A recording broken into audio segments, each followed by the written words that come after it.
Episode की शुरुआत में दिखाते हैं कि फैंग चेंग कुछ पैसा कमाने के लिए हंटर यूनियन के साइट में लॉगिन करके कुछ मिशन देखने लगा होता है, जिसमें से उसे एक मिशन पसंद आ जाता है जिसमें कि उसे 3 रैंक सी के डीमन को मारना है। उस मिशन को देखकर वो सोचता है कि डीमन स्लेयर के फॉर्म में उसे खत्म करना और ज़्यादा आसान हो जाएगा, लेकिन वो मेरा माइंड को कंट्रोल करने की कोशिश करते रहता है। अगर मैं उसे अच्छे से कंट्रोल नहीं कर पाऊंगा तो मेरे बॉडी को टेक ओवर कर लेगा।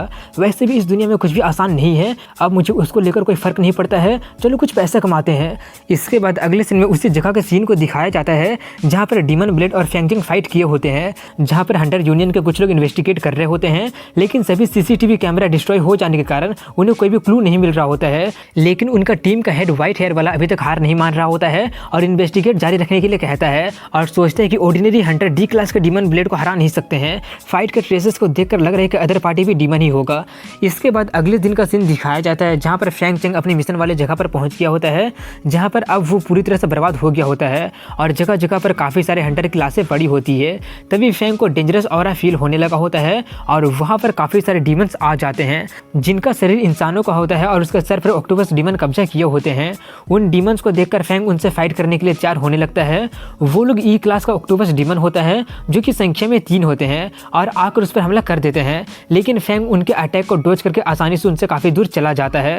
उसका पावर अवेकन होने के बाद उसका एजिलिटी भी पहले से काफ़ी ज़्यादा बढ़ गया होता है और अब वो डिमोनिक ऑरा को भी कंट्रोल करने लगा होता है। तभी वो सभी ऑक्टोपस डीमन उस पर हमला करने के लिए आने लगते हैं। एनिमी अटैक डिटेक्ट किया गया है, इसलिए हैंड शॉट एबिलिटी अपने आप ही एक्टिवेट हो रहा है। ये आवाज़ सुनाई देने के बाद उसका हाथ अपने आप ही स्वॉर्ड में बदल जाता है। ये देखकर फैंग थोड़ा सा शॉक्ड हो जाता है, लेकिन उसका पावर टेस्ट करने के लिए वो उन डीमंस पर हमला करने के लिए चला जाता है, जिससे वो उन्हें कुछ ही देर में खत्म करके रख देता है। उन्हें खत्म करने पर फैंग को किसी भी तरह का एबिलिटी नहीं मिलता है। ये देखकर फैंग थोड़ा सा निराश हो जाता है और वहाँ से जाने वाला होता है, लेकिन तभी वहाँ पर अजीब आवाज़ें होने लगी होती है और वहाँ पर वो डीमन ऑक्टोपस काफ़ी ज़्यादा मात्रा में अपीयर हो जाते हैं और उसे पूरी तरह से घेर लेते हैं।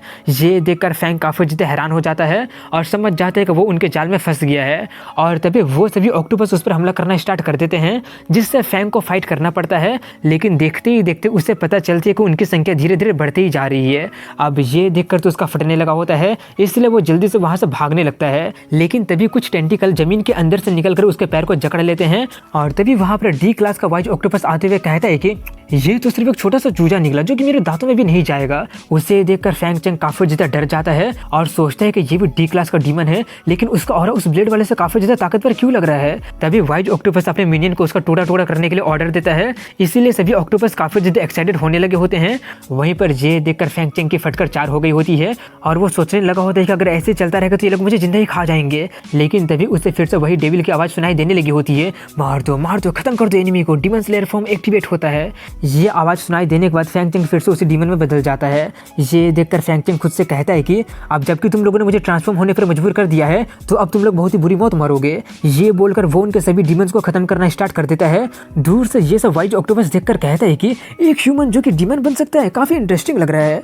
वहीं पर फैंग उसके सभी मिनियंस को मारते हुए कह रहा होता है कि मुझे लगा था कि मैं कुछ ऑर्डिनरी ई क्लास के डीमन को मारकर कुछ पैसा कमा लूंगा, लेकिन मुझे लगा नहीं था कि यहाँ पर ऐसा कुछ हो जाएगा।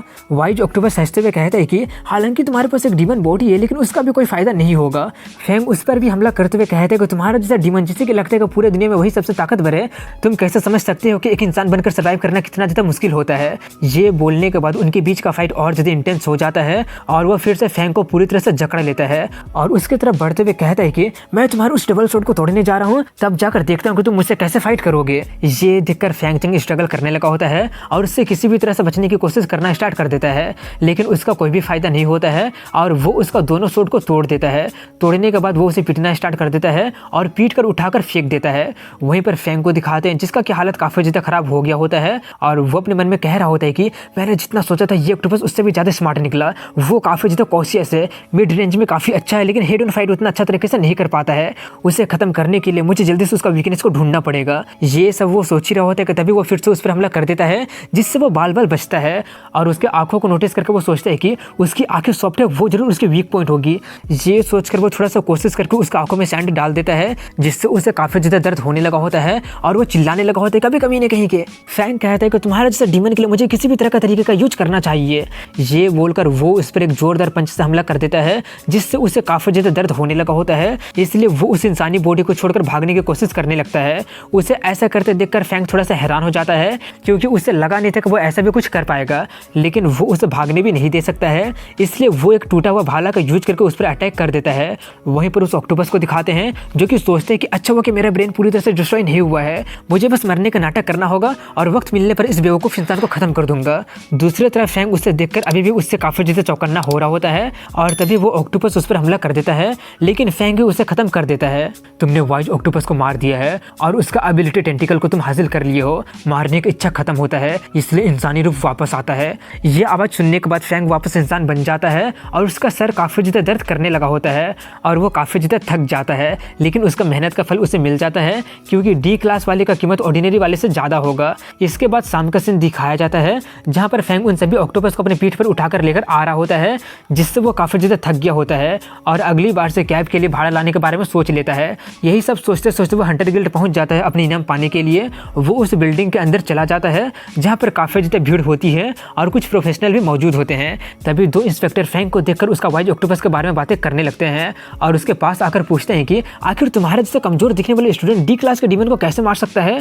जरूर तुम किसी दूसरे का प्रे को चुराए होगे। इसका रिप्लाई देते हुए फैंग कहता है कि स्टूडेंट डीमन से फाइट नहीं कर सकते हैं क्या? इंस्पेक्टर कहता है कि अब जबकि तुम इतना ज़्यादा कॉन्फिडेंस हो रहे हो तो हमें प्रूव करो, मुझे अपना हंटर लाइसेंस दिखाओ। ये सुनकर फैंग सोचता है कि रूल्स के अकॉर्डिंग इंस्पेक्टर के पास दूसरे का लाइसेंस देखने का अथॉरिटी नहीं होता है, ये दोनों जानबूझकर मेरे लिए चीज़ें डिफिकल्ट बना रहे हैं। वहीं पर उसका एक्सप्रेशन देखकर वो दोनों इंस्पेक्टर उस पर झपट्टा मारते हुए कहते हैं कि ये पैनिक कर रहा है, जरूर इसका मतलब ये चुराया होगा। लेकिन फैंग उनके अटैक को काफ़ी आराम से डॉज कर लेता है।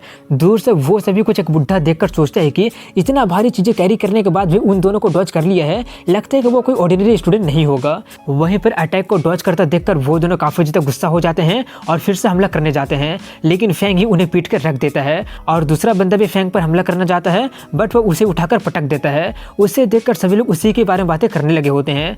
तभी वहाँ पर वही बुढ़ा आकर कहता है कि फाइट खत्म हो गया है, जो कुछ भी हुआ है मैंने वो सब कुछ देख लिया है, इसके पास डी क्लास के डीमन को खत्म करने का पावर है। और वो बुढ़ा और कोई नहीं बल्कि हंटर यूनियन का वाइस प्रेसिडेंट होता है जिसका नाम झोते होता है। उसे देखकर वो दोनों इंस्पेक्टर कंप्लेन करने लगे होते हैं और फैंग पर एक्शन लेने के लिए कहते हैं। इसका जवाब देते हुए झो कहता है कि मेरे भी आके हैं, मैंने भी देखा है कि किसने पहले स्टार्ट किया था। ये बोलकर वो उन दोनों को फायर कर देता है और फैंग से कहता है कि तुम काफी ज्यादा स्किल्ड हो, जरूर तुम्हारे पास कोई आउटस्टैंडिंग हंटर वाला एबिलिटी होगा ना? फैंग कहता है दरअसल मेरे पास कोई भी हंटर वाला एबिलिटी नहीं है।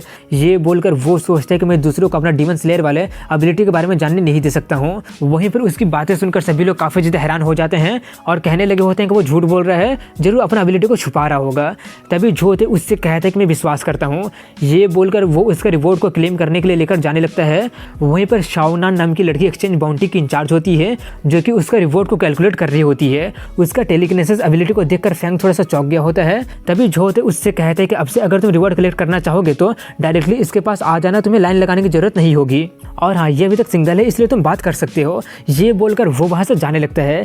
ये सुनकर वो शर्माते हुए कहती है आप ये क्या बोल रहे हैं? वहीं पर फैंग थोड़ा सा निराश होते हुए कहता है थैंक्स बट मेरे पास कोई भी एबिलिटी नहीं है और मैं बस एक आम स्टूडेंट हूँ। झोते उससे कहता है मुझे पता है, लेकिन मैं फिर भी तुम्हें अप्रिशिएट करता हूँ क्योंकि हम दोनों ही सेम है।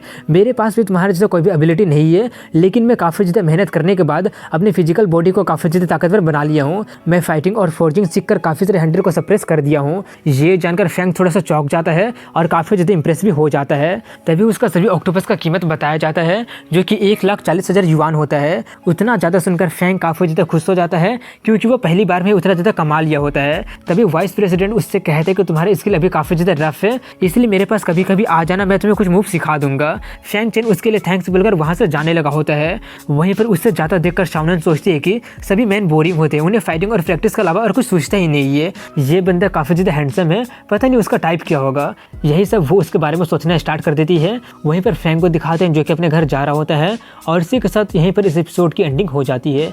तो मिलता हूँ कल अगले वीडियो में, तब तक के लिए हैव अ गुड डे।